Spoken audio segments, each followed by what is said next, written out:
I was, joined the women's movement when it began in the 70s.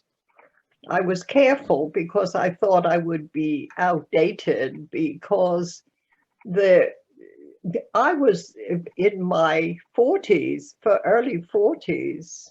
I was 40 in 1970, and all the others were 20 and 18 and 25. And they mentioned things that I'd never considered before deeply. And I thought, well, there's no place for me. But I they dragged me in, really. They said, yes, you're all right, come in.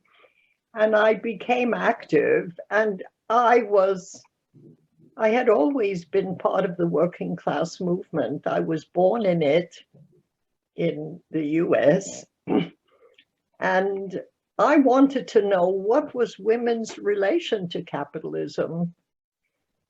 And I saw that we were making all the workers of the world. And that was really, that was my starting point. And I had had the experience of being a full-time housewife and also doing the double day. I worked on the assembly line in a US factory, and I saw the housewives that I work with, and I had to work out what I knew and how it related to this. And I remember that when I was a full-time housewife for the first 2 years of my son's life, I walked into one of my neighbors, into the home of one of my neighbors, and she had her children's clothes strung across the front room. And I thought she'd really lost it. And I said, what is going on? And she said, I'm selling them because if I don't have any money of my own, I'm going to go mad. And well, I thought that she had a point, because I didn't have any money of my own either. And it was really very demeaning and the work that I was doing, I knew it wasn't recognized. And I knew that raising children was work. I saw how, women talked about what they did and how they did it. That's part of what you do. That's the gossip, And I was always an internationalist. I was raised as one. And I wanted to know what other women in other countries were doing too. And I kind of knew that wherever laundry was being done, women were doing it either by the side of the river or, if they were lucky enough, in a washing machine. But it was the reproducing of the human race that we were all engaged in, and that was central to capitalism, and nobody thought we were doing anything. And I understood that labor power, which, Marx said that labor power was the central capitalist commodity, and that's what we made. And I thought, everybody who's read Capitalism, they all know that, and they haven't told us. I didn't know they didn't know. And so I put it forward at the wages for housework, and I thought, yes, that would give us a chance really to refuse low wages. That was one of my first thoughts, but also that our work would be acknowledged. But when I put it forward, a great debate opened up. And in that debate, I understood it. That's when I began to understand. It was only after I had put it forward that I understood the fury. I mean, so many feminists were very hostile, and the left was very hostile. And I really didn't understand it. I have to tell you a secret that you can tell everybody else, and that is that I still don't understand it, because they talk about women being institutionalized in the home. How institutionalized can you get if you have no money to get out? You know, that's my question. You are institutionalized in a relationship which you can't escape from or can't easily escape from. And women have gone out to work. First of all, they need the money because now you need 2 wages for 1 family. But secondly, they went out because that's the only way to get that money. In a money society, to be deprived is to be demeaned and neglected, and they, the powers that be don't seem to understand that our social weakness is our financial weakness. They know it about themselves. They know if they don't have money that they're in trouble, but they don't think the same. They don't want to consider that the same is true of us. But that's what began it. And I began to understand just, you know, how just rape in marriage, for example, that there were times that women could, and still are times, when women cannot escape the relationship. That's why I helped write a book called The Rapist Who Pays the Rent, you know, about rape in marriage and about the struggle that we waged here, and we won. I helped them. It was Women Against Rape that won it, but I helped them to do that. And it took a 15-year campaign to establish that a husband does not have the legal right to rape his wife. What does that say about the relationship between women and men? And how important that domination of women by men is so crucial to the domination of capitalist society of men. I mean, there were many things that we won, but but people began to talk about caring and the work that we were actually doing during the pandemic. People discovered caring, and they talk about carers all the time, and they don't include mothers. You know, mothers are the first carers. Mothers are the carers that shape the personality of the people in the world. You know, at least they hope to. But we have a lot of trouble because the state has a lot of say in the way children are raised and what children think. Anyway. Yeah. Now, it's why is always a difficult question to answer, I think, but I'll ask it anyway. Why do you think that role was so undervalued for such a long time? And maybe in some ways it probably still is undervalued. Well, that is a very serious question. And I've had a lot of time to think about it, especially since the movement to save the planet, because the whole of nature is treated that way. And the having the children is part of the natural process. We are biologically productive as women. And if they don't have to pay, if they don't have to organize for us to get pregnant, I mean, some people will say the Catholic Church organizes exactly that, and it did for a lot of years. But as a capitalist, as making babies is biological as well as highly social, but they don't have to pay for it because it happens anyway. And Mark speaks about it that way. He says, well, he's not talking about wages for housework. I'm not implying that. But he does say, well, they can leave the reproduction of the working class to their natural instincts. something like that. Mm-hmm. If you Yeah. like the quote, I can get it. I know exactly where it is because I've read it a lot of times to make sure I understand what the hell he's talking about, so I know what the hell I'm talking about. Yeah, indeed, indeed. And that plunder of the natural world, if you translate it into human terms, you see the condition of women, Mm-hmm.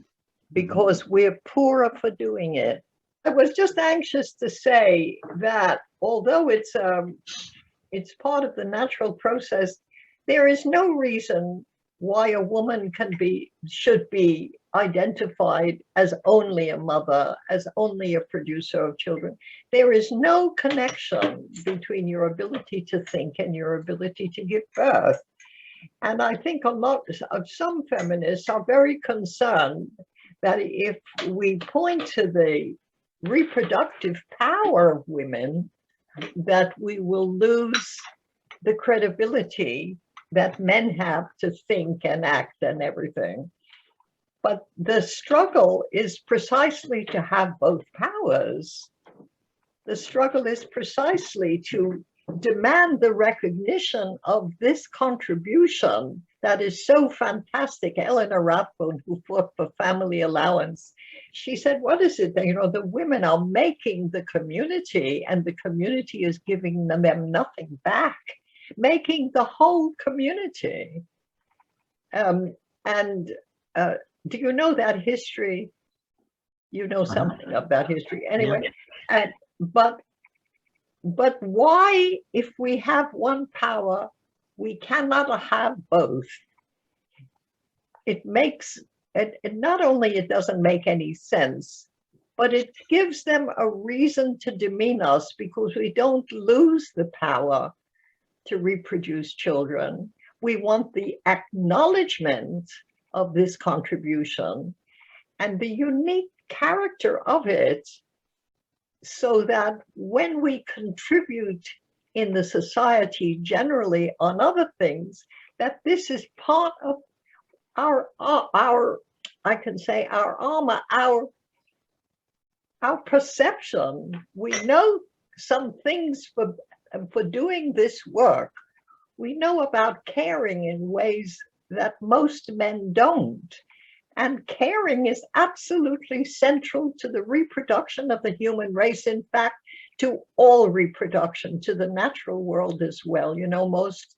I think on an international level, most farmers, especially subsistence farmers, are women. So we're doing the unwaged work of making the human race, and we're doing the unwaged work of feeding the human race, especially considering also that we provide breast milk. We're breastfeeding and we're growing the food that feeds us. You will know that, I'm sure, as an Irish person in a society that was, until very recently, fundamentally a rural society where women were absolutely central to survival in so many ways.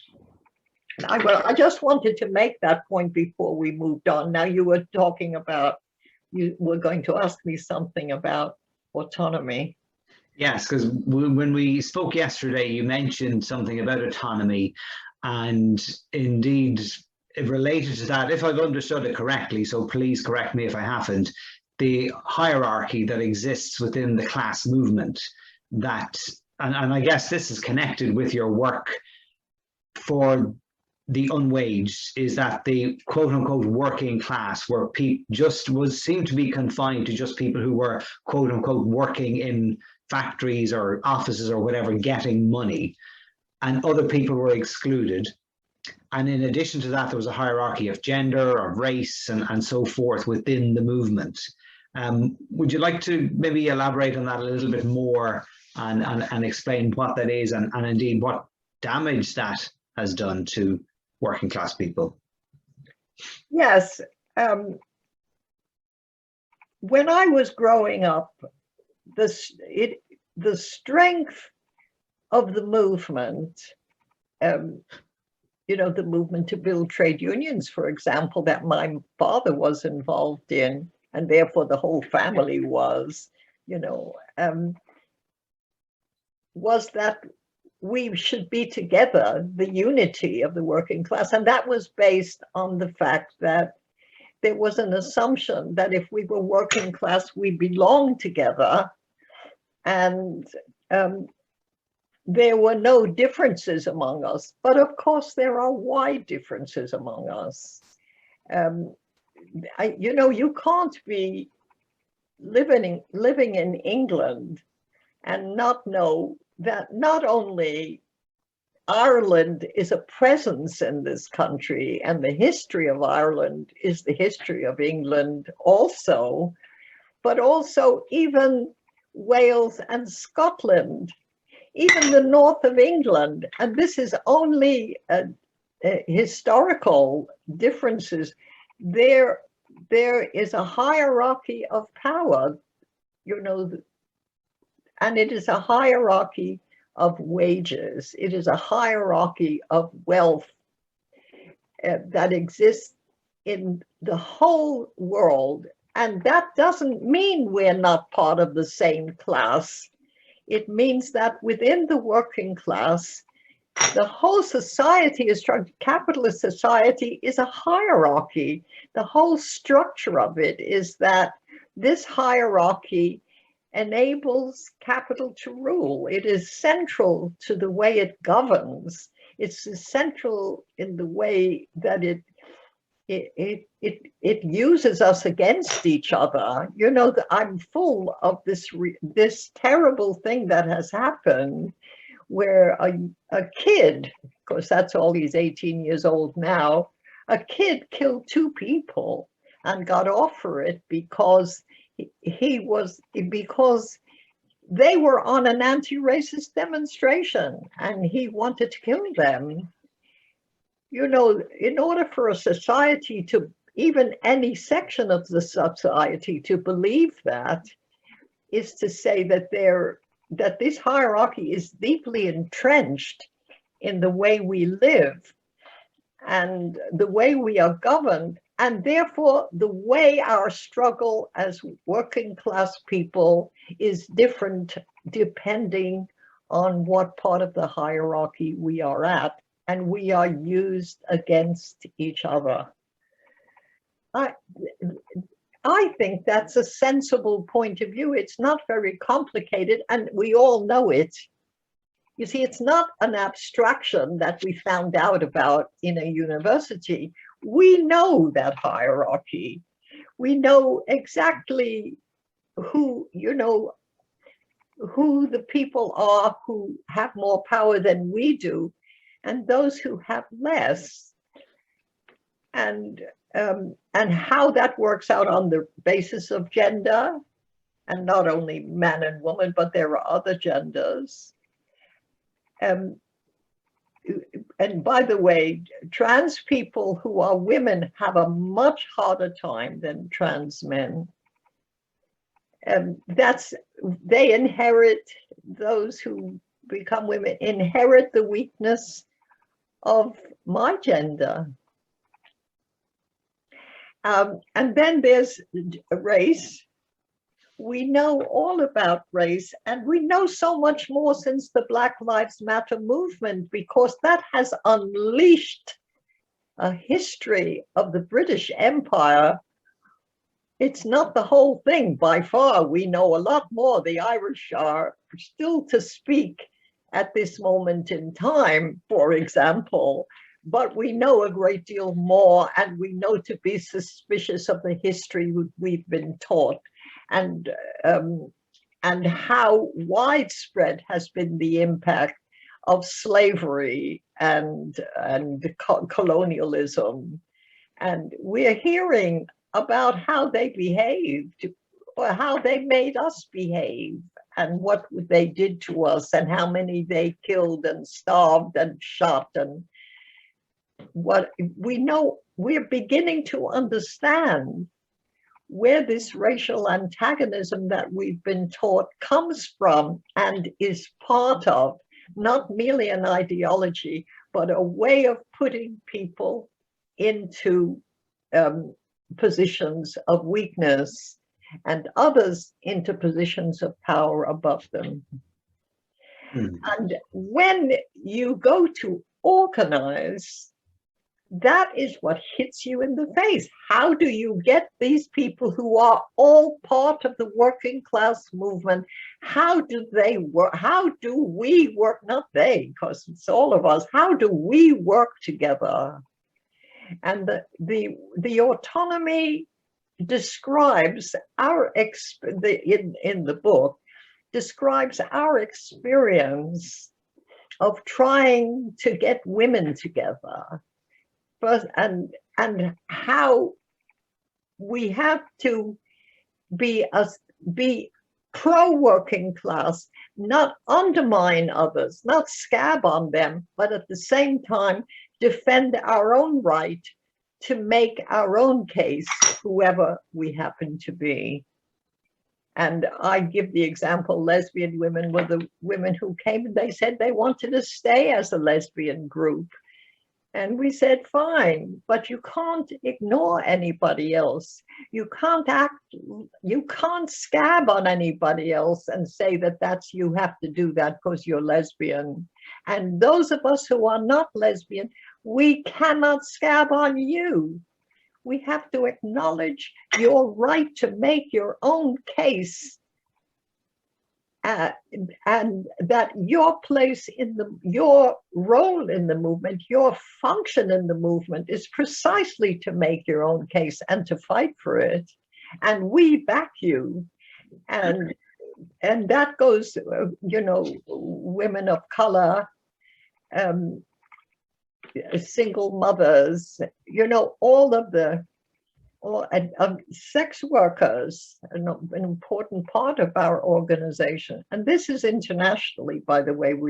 Sex workers here in the UK work with, are part of the network of sex workers in the US, and have fought the murder of sex workers and the murder of sex workers who are Black.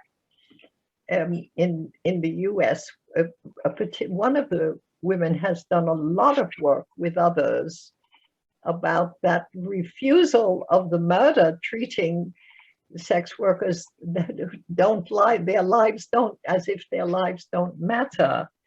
So that acknowledging the hierarchy enables unity in a way that if you turn your back on it, you are not united, because there are tensions among the sectors, because the hierarchy doesn't go away because you wish it. I wish, we could just say, no, we're not going to have any more racism. Excuse me. It's not like that. You don't wish away the history of colonialism. You open it up and look at it closely and see what you need to change, not the history, not the story, except to make it a deeper, clearer, truer story, but not to repeat it, and not to make relationships among us on the basis of a history that we never chose to have. So this hierarchy in the working class movement is essentially something we inherited from capitalists. We mirrored their system, which sounds quite crazy. In your years of campaigning, do you think, have we made any headway either towards acknowledging that or taking steps to remove it, if it is indeed possible to remove it? Yes, I have to say yes, because the first change that we wanted to make was among ourselves and in our organizations. And we work together as different sectors in ways that are productive to both against racism. Well, we had a reputation of being anti-racist, like we were funny. We were a bit peculiar. But we didn't think we were peculiar. We thought we were making headway among ourselves. organize together without hiding the identity of anyone and the struggle of anyone. And that was itself, I think, a good example, a good way of working, a productive way of working, so that if there was a woman who had been raped, who she was quite important to her defense. I mean, if she was an asylum seeker, the government wouldn't acknowledge it, and we had to fight that, because somehow asylum seekers, that was not who they wanted to make a case against rape. In fact, nowadays, they don't want to make a case against rape against anybody. You know, rape has been largely decriminalized, which I'm sure you're aware of, and we're fighting against that. Millions of women are fighting against that, and each of them, all of them, are fighting against against the rape being decriminalized, but making their own case, you know, as women of color, as older women, as women with disabilities, as asylum seekers. Yeah. Okay, now you mentioned one of your books before. You've written a number of books. You've one out at the moment called Our Time Is Now, Sex, Race, Class, and Caring for People and Planet. Is there a particular reason why this book is coming out now, or what's the motivation behind it? Well, we wanted to put our organizing experience, we wanted to put it out there and make it available to others, because people have noticed that we don't run out of steam. You know, there's a way in which our work is fulfilling, so that we continue going and developing as time goes on, because whoever comes in brings their own experience and enriches what all of us know. And we wanted some of that, especially our experience of building an international network. That has been a great experience, and autonomy has allowed that, in the sense that we acknowledge the way in which different sectors of women everywhere in the world, for example, mothers who are subsistence farmers, and women who are fighting for the land that they have been growing their own food on. Each sector of women in an international level enriches our understanding of what the problems are and how they have to be articulated. It's really very important to say what you're doing and what your case is, and why you want, why you think you're entitled to the money that you're deprived of having because you're a carer, or because you're a subsistence farmer and is fighting global warming, and others want to take your land, the multinationals, or they want to poison the soil that you have carefully nurtured. One woman said she takes as much care of the soil as she does of taking care of her family, something like that. Yes, that's why we wanted it. The whole way in which we haven't invented autonomy. We've copied the way the movement organizes, but we've made it possible to do this and work together and undermine the separatism that means, oh, my case is worse than your case, and therefore I can't organize with you, or you are a sexist man, and so what? If you're a sexist man, you have to change, because I need you. I need you to understand my case and work with me and support the struggle that I'm involved in. Then your sexism will, that's the way that you can help get rid of your sexism and open yourself to the possibility that women have something to tell you as a worker in struggle. Okay. Now, coming close to the end, I suppose we could talk about the climate justice groups. You mentioned them already, and you mentioned the farmers in India. What is it that today's groups could learn from the movements that you've been involved in? Indeed, some of them, as you mentioned to me before this, that some of them were doing work in India that not only can help tackle the climate crisis, but in some ways can reverse it. Maybe if you'd like to talk just a little bit about that work in India, and maybe what it is the climate justice groups could learn from the work that you did and the people that you were involved in, given that that is such a large struggle at the moment, as well as, of course, the struggle of the working class.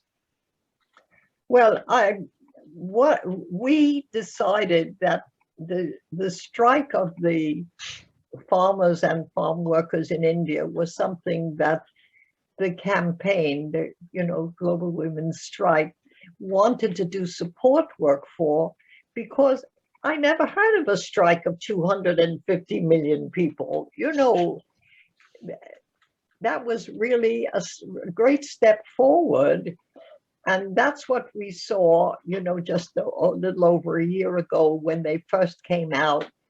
250,000 people came out in one country, and what they came out against was repressive labor laws, number one, and they still stand. That hasn't been won yet. And three, the labor laws, and laws which enabled multinationals, including like people like Monsanto, to take over the land in India, which would mean the end of food sovereignty. They could decide who eats and who doesn't eat.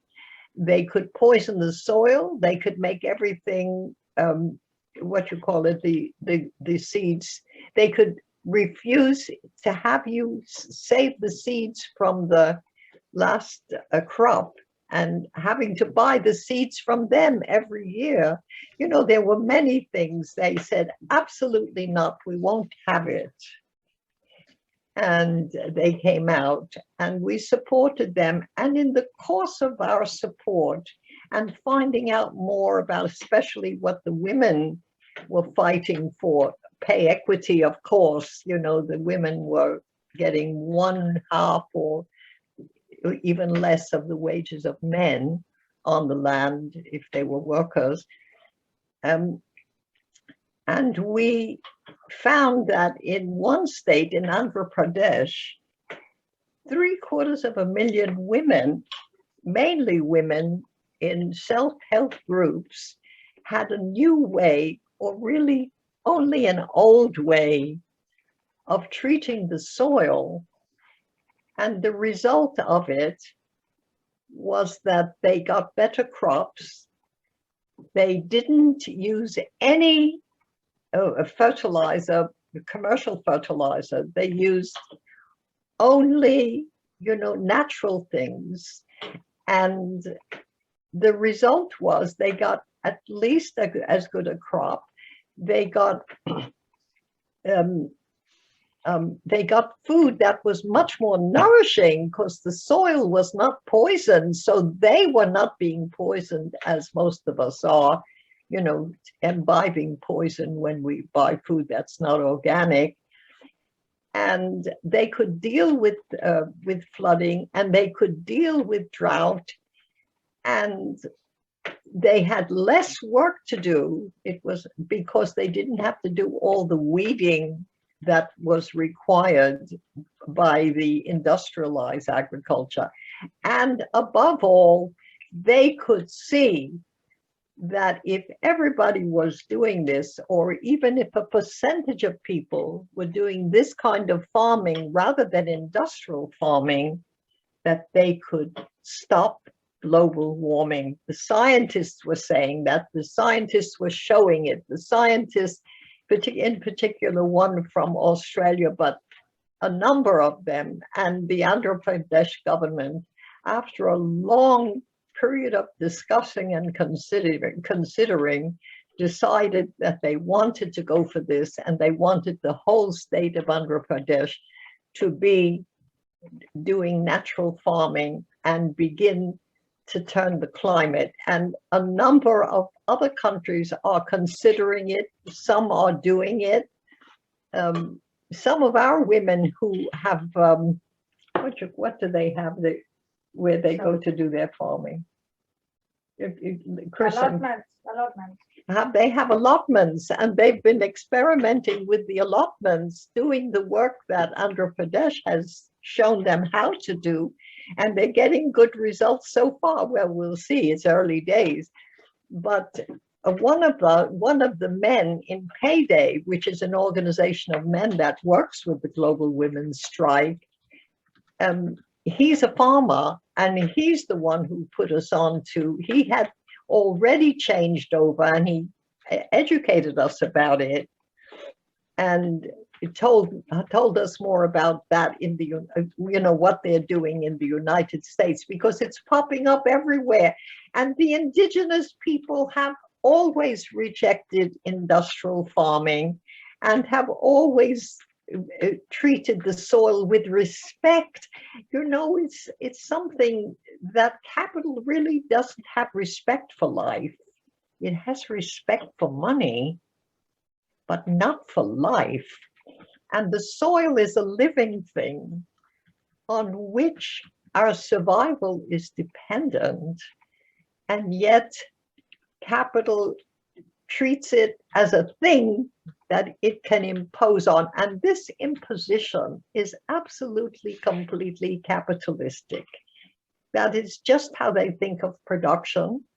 They first consider what should be produced and how it should be produced, and then they put you to work on their plan. You're always working on their plan, on their terms of reference for their profit. You are a pawn in their game, as Bob Dylan said. The whole of society is based on the imposition of what is profitable.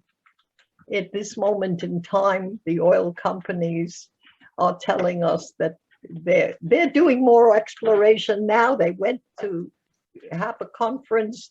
They had a conference, they discussed it, and they came out with the fact that they're doing more oil exploration now than before, and they're opening coal mines. And there's one opening, or might be opening, here in the UK. So it's really a question of the people, of the farmers of the world, and the women who produce human life of the world, who take care of the natural world, who need the natural world and see it as a living thing of which we are part. That's really what the climate crisis is dependent on. Governments won't do it. They're suicidally greedy. And they don't care how many people in the non-industrial world get killed. They don't care. The Irish famine is a really good example of the way they think and act. It's not a one-off. It's a role model for them. And we should look at it that way, and we will understand our situation better.